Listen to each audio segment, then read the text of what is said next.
미국 민주당이 지금 굉장히 헤매고 있어요. 보면은 이게 뉴욕타임즈 기사인데 원래 민주당의 흑인들이 굉장히 강력한 지지 그러네. 세력이잖아요. 80% 이상이 지지하죠. 그런데 민주당 후보를. 그런데 지금 민주당 기대할 게 없다. 말만 하고 해주는 게 하나도 없고 실천 능력이 전혀 없다.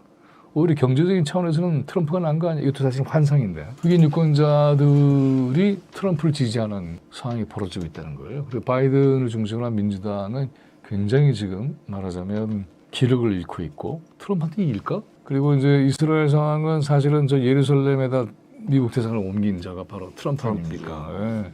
글쎄 표는 전 어떤 거냐 하면 경제부터 시작해서 뭐 여러 가지를 보여주는데 이제 빨간색은 이제 트럼프고 낙태 문제, 네. 민주주의 문제, 네. 이스라엘 팔레스타인 분쟁, 경제 문제, 국가안보 문제, 이민자 네. 문제 이렇게 해서 이제 숫자가 뒤 밑에 나와 있는데 아무튼 이게 전체로 보면요 미국이 직면하고 있는 중요한 현안에서 트럼프가 훨씬 다른 높은 점수를 받고 있는 그런 그림이에요.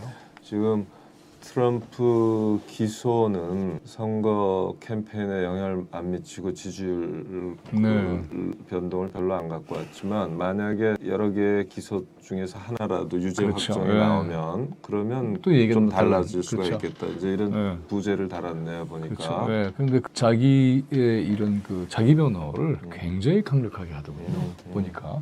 그래서 네, 그래서 저게 지금 어떻게 풀릴지는 모르겠어요. 그리고 저게 뭐 사실은 법도 법이지만 정치적인 결정도 있는 것이기 때문에 지지세에 따라서도 달라지는 거니까 둘 다 사실은 나이가 좀 있고 노쇠한 미국의 오늘의 현실을 보여주고 있는 게 아닌가. 그리고는 국제적으로나 또 내부적으로나 21세기에 걸맞는 전혀 그러질 그런 못하고 비전을 있는 거지. 제시하지 못하는 전혀 미국의 못하는 모습. 거죠. 네, 그걸 고스란히 보여주고 있는. 그래서 미국 리더십의 위기, 미국의 내부적 민주주의 위기, 또 세계적인 위상에 있어서의 위기, 이 모든 복합적인 위기를 다 드러내주고 있는데 저런 나라의 바지가랑이를 지금 미국이 저 윤석열이 붙잡고 뭘 해보겠다고 하는 것이니까는 가당치 않습니다. 당장에 미국이 무슨 뭐 몰락하거나 그런 건 아니겠지만 그러나 지금 보면은 세계적으로 어떤 윤리적인 기반이 붕괴되는 상황이고 전혀 신뢰를 받고 있지 못하고 연방정부까지도 사실은 재정 위기를 겪어서 지난번에 간신히 넘겼고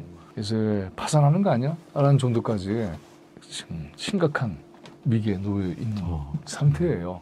그러니까는 미국의 경제에서 전쟁 경제가 그걸 버티고 있는 셈이 되는 것이고 펜타곤 경제. 네, 그래서 이 전쟁 경제로 위기를 돌파하려고 하니까 그 팔레스타인 문제 같은 경우도 보면은 저렇게 무기 쏟아내는 것이고 한반도에서도 윤석열이 집권한 이후에 역대 최다의 군사훈련을 하고 있습니다. 그리고 18조라는 지난번에 우리 얘기했지만 엄청난 그런 이 군사무기 구입 계약을 1년 만에 한 거란 말이죠. 근데 문재인 정부는 5년 동안에 2조 5천이에요. 근데 윤석열은 18조 1년 만에 미국 먹여 살리는 거의 그런 형국이 됐는데 그래서 미국이 과연 저 위기를 어떻게 돌파해 나갈 건가 하는 문제가 역사에서 굉장히 중요한 그런 이 변화를 보여주고 있는 거라고 보겠습니다. 더 이상 쪽팔리게 하지 말라고요.